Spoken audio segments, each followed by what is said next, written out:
So welcome back to part 2 of the lecture. We're going to focus on patriotism as a controversial issue. I'm going to start with this quote from the Florida House of Representatives passing a law in Florida about the history curriculum. And they said American history shall be viewed as factual, not as constructed, shall be viewed as knowable, teachable and testable, and shall be defined as the creation of a new nation based largely on the universal principles stated in the Declaration of Independence. So Van Sledwright, who uses this quotation to open his piece reviewing the teaching of patriotic history in the USA, says this is really significant because it marks government staking out a particular interpretation of history and promoting a particular view, which in itself makes history an area of controversy. Sledwright goes on to look at a number of studies that considered how American history textbooks were constructed, and there are some similarities here, I think, with some of the textbooks that we were talking about last week, and with some of the examples from Malaysia in particular. So he said there were 3 tendencies or themes running through textbooks of the last 20 or 30 years in America. The first is that there's traditionally an establishment of an arc of progress, which focuses on the development of the nation state and celebrates the nation's achievements. The second is that there's a tradition that whereby textbook writers minimize American history of conflict and ethnic and racial antagonisms. So that parallel part of the historical story, the establishment of the state, is at the same time the wiping out of many indigenous Americans. The signing of the Declaration of Independence is happening whilst the institution of slavery is being recognised legally. So what he says is, as that arc of progress is being established, the alternative but parallel version of history, which looks at the denial of equality and human rights, the denial of democratic rights, the denial of recognition of one's humanity, if you like, at a fundamental level, that is all glossed over. But when dealing with potentially controversial issues, such as Martin Luther King struggling against racial inequality, or trade union leaders struggling for better wages and employment protections for their workers, he says these textbooks tend to then co-opt them into the narrative of progress. So these are then redefined as great Americans who do their bit and further the American dream and move us further along this arc of progress. So these tendencies are all kind of interrelated, if you like, to constructing a particular version of a narrow national history. Sledwright argues that teachers are under increasing pressure to convey that narrative faithfully through working through the official textbook messages. And he says in America, and I'm not sure how this works out in other countries around the world, but in America and certainly in the UK as well to some extent, the degree to which teachers do what they're supposed to do is monitored through standardised tests and monitoring activities. Now in history in England, that's not such a problem because the history isn't a narrow nationalist form of history. It's a more open, discursive engagement with the history discipline. So actually you'd probably get into trouble if you promoted a very narrow agenda. But in America, where they have this very strong tradition of teaching a single historical narrative, that is monitored very carefully through observing teachers in classroom and seeing how well their children do on the standardised tests that clearly only recognise success in relation to reproducing those historical narratives. So Sledwright says deviation from that narrative risks being seen as a disunifier, which is a term I've not come across before, but is one that he quotes from the American literature. But he says there is a minority of American teachers who pursue this more disciplinary approach, and they focus on the construction of historical accounts and how historians use evidence to inform their accounts. Another couple of authors who've recently written about this are Kello and Wagner, and they have looked at teachers teaching history in Estonia. Now, Estonia was part of the Soviet Union and is now an independent state, but it has an ethnic divide between Estonians and Russians who are still living together in the Estonian state. And so they looked at how people were teaching history. The Estonian teachers teaching in state schools to largely Estonian students and the Russian teachers teaching in Russian language schools to largely children of Russian ethnic background. And they were saying it was interesting that Estonian teachers tended to promote the government-sponsored form of patriotic history in a casual and implicit way, because they thought in the same way. They shared the same assumptions and the same interpretation of history. But the Russian teachers experienced this as a much more difficult area. They were much more self-conscious about the fact that this wasn't really what they believed in, and they therefore experienced a much greater inner conflict, wrestling with their consciousness, if you like, to enable them to deliver this curriculum. And they felt therefore they were being more overtly controlled by government and being told what to do and how to teach in their classroom. This is interesting, I think, because although we're not teaching in Russia or Estonia, this highlights a more general challenge for teachers. We all have to find ways to position ourselves in relation to government requirements to promote national history or patriotism if we're in a country that has a curriculum that promotes this. And I think it's really important for teachers to spend time to think about how they can interpret this and live with their interpretation and teach the curriculum in a way that they find easy to manage as a moral enterprise, but also is in the spirit of what's required of them. So evidence from America. This is evidence, I would say, of where this desire to teach a single patriotic narrative can lead to some unintended negative consequences. So Sledwright argues that this dominant mode of history education isn't really history education. He calls it an act of collective memorialization. Sometimes he also calls it heritage education. And he says the following things follow from teaching collective memorialization rather than academic history. Firstly, in America, children tend to remember the broad narrative arc, but they remember very few historical details.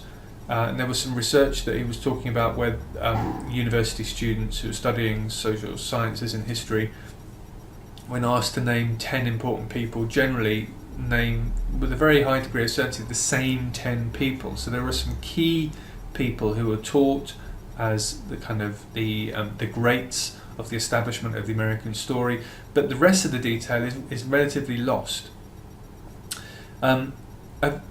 He says that it demonstrates for us that there's a real appeal to a nice story, and that all of those young people had this historical narrative kind of wedged in their minds, but it overrides an acknowledgement that life is complicated and messy. So they have the general story, but not because they've generalised it from their detailed grasp of history. They hold it in their minds instead of a detailed grasp of history. He also said that's partly down to the fact that teachers teach defensively to cover the textbook content and to test children's understanding, and that results in students ending up reporting history as one of the least favourite subjects they experience in America.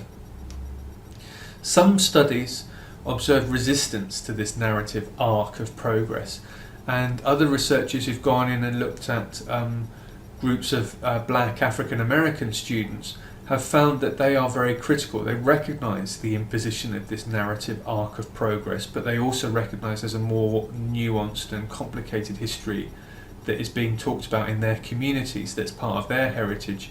And one of the people this group of researchers were talking to described this as whitewashing, literally the whitewashing of history and taking out the black American struggle unless it can be co-opted at key moments to become part of the democratic drive of America. They also, Van Sledwright also says the focus on memorization in American history classrooms and tests of memorization reduces the level of cognitive demand in the classroom. And so he says this is a real concern, that there's no scope to improve students' higher level reasoning skills. History is, instead of pushing children to think creatively and engaging with evidence and think about argument and how to construct convincing accounts of reality, it reduces it to more and more rote memory and learning of facts, which are then instantly forgotten. So he says that's a real opportunity lost, if you like, to pursue a genuine educational project.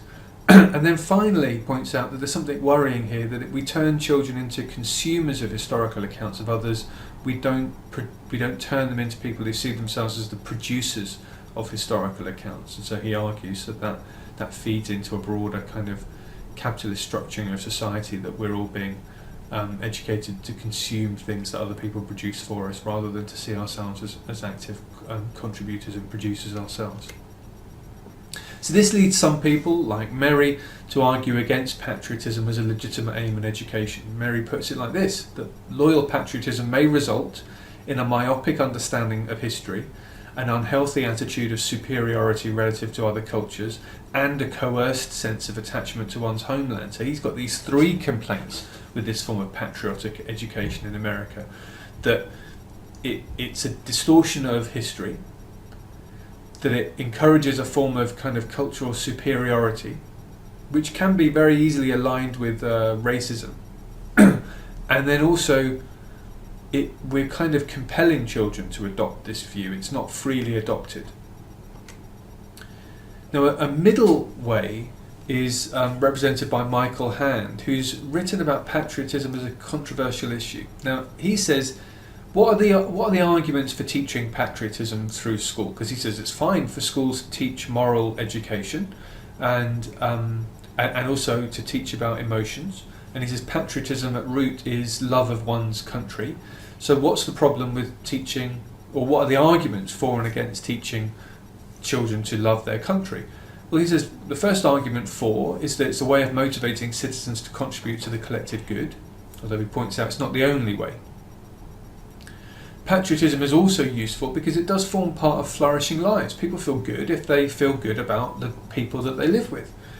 But he says it's not a necessary part. You can also have a flourishing life without being patriotic.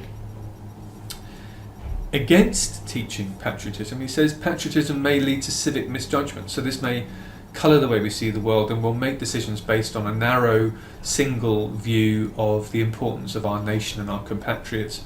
And that would be a mistake, because there may be other criteria we should be using to make decisions.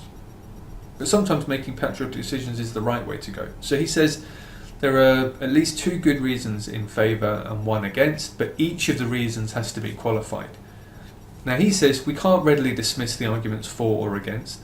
None of them is so strong that it outweighs the others, and therefore, he concludes, that the value of patriotism is an open and contested matter, and that makes it controversial. In the precise sense that Hand, who's a philosopher, uses the term controversial, which is really to describe a matter which is open and contested. So he says to teach something as a controversial issue is to acknowledge and explore various possible answers to a question without endorsing any of those answers. A matter should be taught in this way when, as Dearden said, contrary views can be held on it without those views being contrary to reason. So a reasonable person could believe patriotism is good, a reasonable person could believe patriotism is bad. That makes patriotism a controversial issue. The desirability of patriotism, says Hand, is precisely the kind of topic we should teach as controversial.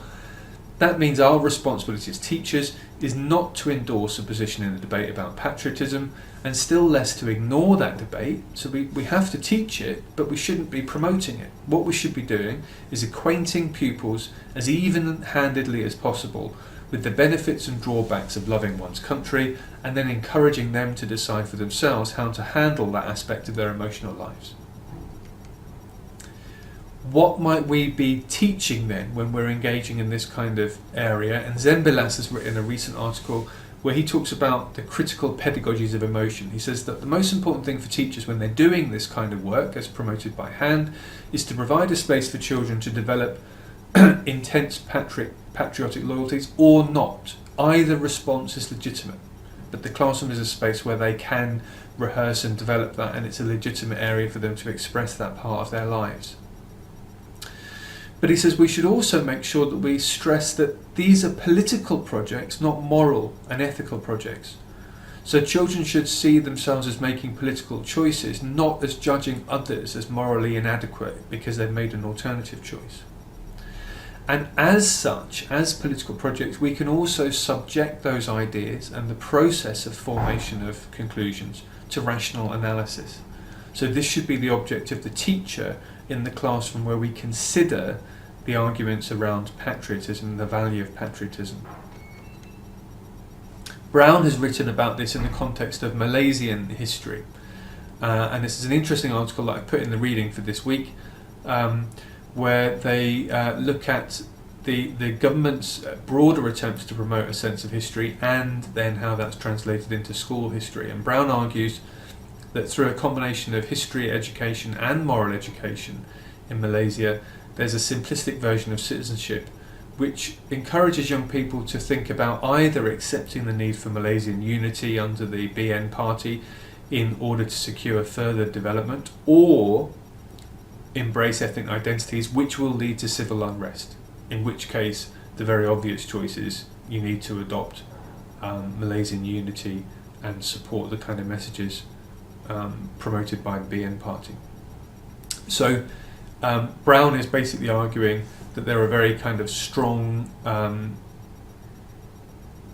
moral and patriotic messages being fused together in these two curriculum areas, and if we're going to take hand and Zembilas as our starting point, then that gives us a bit of a challenge as teachers, because we need to think about how do we pick our way through those areas of teaching without making ourselves vulnerable, whilst using history to maximise the potential for children to reflect and learn about these complex issues.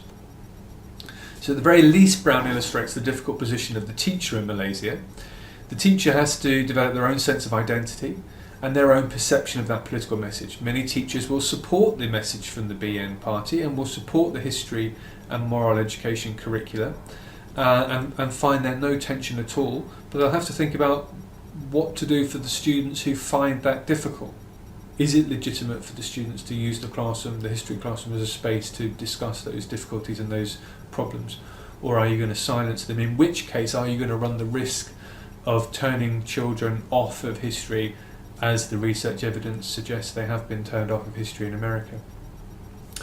Or you might find this position more uncomfortable, but either way you need to negotiate a professional response to the curriculum in the context in which you're working. And then of course we need to acknowledge that the students will interpret that history in the context of their own lives, their own family and community history and influences. So that's all I wanted to say by way of teaching controversial history and controversial national identity and patriotism in history. I'm going to leave you with two questions to think about for this week, really. The first is, do you think teaching patriotism is controversial in your context? And secondly, what do you think is the best educational response in your context? And then post your thoughts online. That brings us to the end of the course.